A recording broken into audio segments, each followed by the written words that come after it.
রাদিয়াল্লাহু তাআলা ছেলের চিন্তারা হয়ে গেলেন কে? আল্লাহ। আল্লাহ কি আর চিন্তা রাখেন? এত সমস্যা আছে আল্লাহ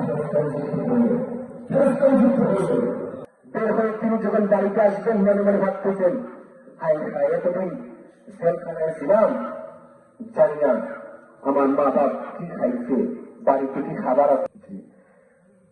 এবার আসলে মানে যারা চাইলে দিয়ে মহতারা আনবো আর সঙ্গে মাত্র 3 মিনিট, যারা এখনো বাড়ি করে আছেন সবাই চলে আসেন, নির্ধারিত সময় নামাজ শুরু হবে।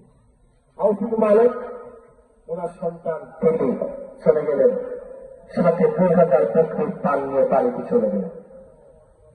বাড়িতে যাওয়ার পরেই সন্ধ্যার পরে জিবরাইল আসলেন নবীজির কাছে, এই আয়াত নাযিল হয়ে গেল, ওয়ামান ইয়াত্তাকিল্লাহা ইয়াজআল লাহু মাখরাজা ওয়া ইয়ারযুকহু মিন হাইসু লা ইয়াহতাসিব। যারা আমাকে ভয় করে, যাদের প্রতি আমার ভয় আছে, আমি তাদের জন্য এমন জায়গা থেকে রিজিকের ব্যবস্থা করি যা তারা নিজেই কল্পনাও করতে পারে না, এবং আমার প্রতি তাদের তাওয়াক্কুল আছে, আমি আল্লাহ তাদের জন্য যথেষ্ট। সুবহানাল্লাহ। এই জন্য মাহে রমজান